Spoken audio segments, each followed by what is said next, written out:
आदाब दोस्तों, आपका इस्तकबाल है। ये सम्मान शो द सम्मान शो में मैं आपका अपना मुज़म्मिल सरखुद। मैं ज़िक्र कर रहा था सर सैयद अहमद ख़ान की वालिदा का, सर सैयद अहमद ख़ान की माँ का, और उस ताल्लुक़ से 2-3 वाक़यात में या 4 वाक़यात मैं आपके सामने पेश कर चुका हूँ, और मुझे उम्मीद है कि आपने उन वाक़यात को सुना होगा और आपको उन वाक़यात से इबरत हासिल हुई होगी। आपने अंदाज़ा लगा लिया होगा कि एक बड़ी शख्सियत जो है उसकी ज़िंदगी में उसकी तरबियत का कितना बड़ा दखल होता है, कितना बड़ा हिस्सा होता है। सर सैयद की तरबियत ऐसी आगोश में हुई, ऐसे दामन में हुई जो सरापा नेकी थी, जो सरापा नेकी से पुर थी, और सर सैयद ने इसी सिलसिले को आगे बढ़ाया। हम अगर मौका मिला तो मैं आपको सर सैयद अहमद ख़ान की ज़िंदगी के बारे में, कि ज़िंदगी के ऐसे गोशों के बारे में बताऊंगा जिन गोशों ने ऐसे अनमित नक़ूश छोड़े हैं कौम पर, और तालीमी मैदान में और हिंदुस्तान की मजमूई ज़िंदगी पर ऐसे अनमित नक़ूश छोड़े हैं, और जो एहसानात किए हैं सर सैयद अहमद ख़ान की शख्सियत ने, वो उन एहसानात को भुलाया नहीं जा सकता। और वो सारी चीज़ें जो थी वो इस तरह बेहतरीन तरबियत का असर थी। इसी तरबियत के ताल्लुक़ से, अपनी वालिदा के ताल्लुक़ से सर सैयद काफ़ी सारी बातें बताते हैं। अच्छा, मैं ये जो बातें आपको बता रहा हूँ सर सैयद अहमद ख़ान के ताल्लुक़ से, उनकी वालिदा के ताल्लुक़ से, तो मेरे पास उसके खातिर रेफरेंसेस हैं, मेरे पास उसके सबूत है, दलाइल है मेरे पास। सर सैयद अहमद ख़ान ने एक अपने नाना के ताल्लुक़ से किताब लिखी, सीरत फ़रीदिया। उसमें अपनी वालिदा के ताल्लुक़ से काफ़ी सारी बातें बयान की, और फिर कुछ वो उस किताब को मैंने रेफ़र किया, और एक किताब मैंने रेफ़र की जो सर सैयद अहमद ख़ान की सवान हयात लिखी गई है अल्ताफ़ हुसैन हाली के ज़रिए, जिसका नाम हयात जावेद है। उस किताब से मैंने कुछ बातें ली हैं, मतलब सर सैयद अहमद ख़ान की हयात और उनकी वालिदा के ताल्लुक़ से जो बातें मुझे पता चली, वो इन 2 बुनियादी माख़ज़ात से मैंने हासिल की हैं, जो मैं आपके सामने शेयर कर रहा हूँ। तो पेश है एक और वाक़या। सर सैयद बताते हैं कि एक शख्स थे, उनका उन्होंने नाम नहीं लिखा है तो उस शख्स के साथ सर सैयद ने किसी वक्त भलाई की थी। वो किसी गैर कानूनी हरकत में पकड़े गए थे, और वो शर्मिंदगी महसूस कर रहे थे, और सर सैयद से मदद की गुहार की, तो सर सैयद ने उनकी मदद की, और सर सैयद ने उनको सज़ा से थोड़ा सा माफ़ी दिलाने में मदद की थी सर सैयद ने।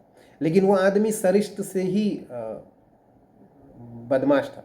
मैंने एक लफ्ज़ इस्तेमाल किया, गैर कानूनी। बहुत मुमकिन है कि गैर कानूनी न हो काम, क्योंकि उन्होंने काम की नौइयत नहीं बताई है, लेकिन ऐसा कोई काम था कि जिस काम के ताल्लुक़ से उस आदमी का मुआख़ज़ा हो सकता था, उस आदमी की पकड़ हो सकती थी, और सर सैयद ने उस आदमी को उस सख्त मुआख़ज़े से या सख्त सज़ा से उसको बचाया था।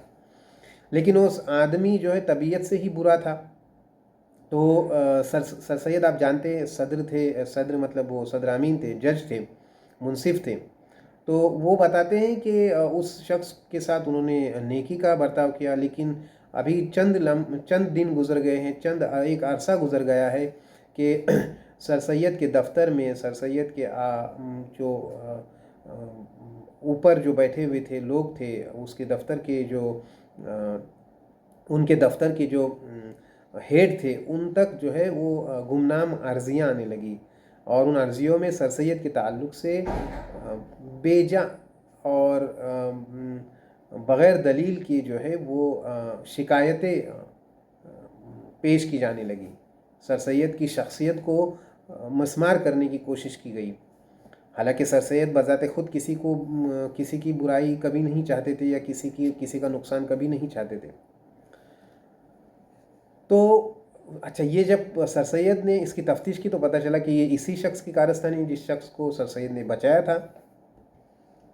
तो इत्तफ़ाक़न एक बार ऐसा हुआ कि सर सैयद जिस अदालत में मुंसिफ़ी का फ़रीज़ा अंजाम दे रहे थे, उसी दौर में चूँकि वो शख्स था, बदतीनत शख्स था, शरीर शख्स था, शैतान शख्स था, तो उसके ताल्लुक़ से एक शिकायत दर्ज हुई, اور شکایت کا نپٹارا جو ہے وہ آ گیا سر سید کے پاس۔ اب سر سید کو یہ موقع مل گیا تھا کہ میں اس شخص کو جو ہے وہ اچھا سبق سکھاؤں گا۔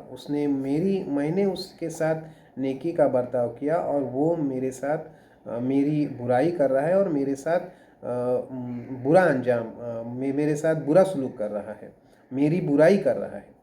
تو سر سید کہتے کہ میرے نفس نے مجھ کو انتقام پر اکسایا، لیکن انہوں نے کہا کہ جب یہ میرے انتقام کی بات جب میری والدہ کو پتہ چلی اور میں اس فراق میں تھا کہ اب جو ہیئرنگ ہوگی میں اس میں اس کو سزا دلواؤں گا، سخت سزا دلواؤں گا، چاہے اس کا قصور ہو نہ ہو۔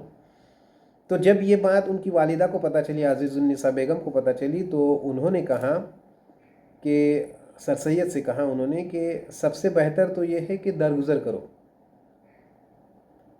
اور اگر بدلہ لینا ہی ہے، میں الفاظ باقاعدہ آپ کے سامنے پیش کر رہا ہوں جو الطاف حسین حالی نے حیات جاوید میں لکھے ہیں۔ انہوں نے لکھا کہ سر سید کی والدہ نے کہا کہ سب سے بہتر تو یہ ہے کہ درگزر کرو، معاف کر دو، اور اگر بدلہ لینا ہی چاہتے ہو تو اس زبردست حاکم کے انصاف پر چھوڑ دو، مطلب خدا تعالیٰ کے انصاف پر چھوڑ دو جو ہر بدی کی پوری سزا دینے والا ہے۔ اپنے دشمنوں کو دنیا کے کمزور حاکموں سے بدلہ دلوانا بڑی نادانی کی بات ہے۔ سر سید کہتے ہیں کہ اماں کے ایسا کہنے کے بعد مجھ پر ایسا اثر ہوا کہ اس دن سے آج تک، اس بندے کو تو انہوں نے معاف کر ہی دیا، لیکن اس دن سے آج تک، مطلب اپنی بڑھاپے تک، مجھ کو کبھی کسی اپنے دشمن یا بدخواہ سے انتقام لینے کا خیال نہیں آیا۔ اور سر سید نے لکھا ہے کہ مجھے امید ہے کہ آئندہ بھی کبھی نہیں آئے گا خیال۔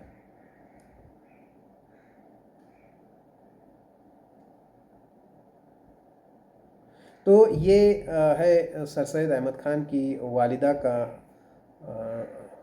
کردار، اور یہ ہے سر سید کی شخصیت۔ اور سر سید کی نکھرتی شخصیت کے تعلق سے تو کافی سارے واقعات ہیں، اور اگر موقع ملا تو میں آپ کو بتاؤں گا، اور آپ یہ جان پائیں گے کہ اسی تربیت کا اثر تھا کہ سر سید اتنی بہترین شخصیت بن کر ابھرے۔ وہ ایک لیڈر تھے، وہ ایک ویژنری تھے، اور وہ تعلیمی میدان میں، اخلاقی میدان میں، تحریری میدان میں، تقریری میدان میں، اور سرپرستی کے میدان میں، رہنمایانہ کردار کے میدان میں وہ مطلب ایک انمول قسم کا سرمایہ تھے ہماری قوم کا، اور ہے ابھی بھی۔ ان کی جو تحریریں ہیں اور ان کی جو خیالات ہیں وہ آج بھی معاشرے کو فائدہ پہنچا رہے ہیں۔ تو یہ تھی سر سید احمد خان کی والدہ کے تعلق سے چند باتیں، اور مجھے امید ہے کہ آپ ان باتوں کو آپ لوگوں نے غور سے سنا ہوگا، اور ان واقعات کو لے کر آپ ضرور اپنے آپ کو اس لیول میں سمجھنے کی کوشش کریں گے، اور اس لیول میں لانے کی کوشش کریں گے، ہم بھی آپ بھی۔ اور ایسی تربیت ہوتی ہے اگر کوئی ایک شخصیت بنتی ہے تو ایسی شخصیت ہمیں چاہیے، شخصیتیں ہمیں چاہیے، ہمارے معاشرے کو چاہیے، ہمارے سماج کو چاہیے۔ تو ہم امید کرتے کہ ایسی مائیں ہمیں میسر ہو، ایسی مائیں ہمارے سماج کو میسر ہو۔ بہت بہت شکریہ۔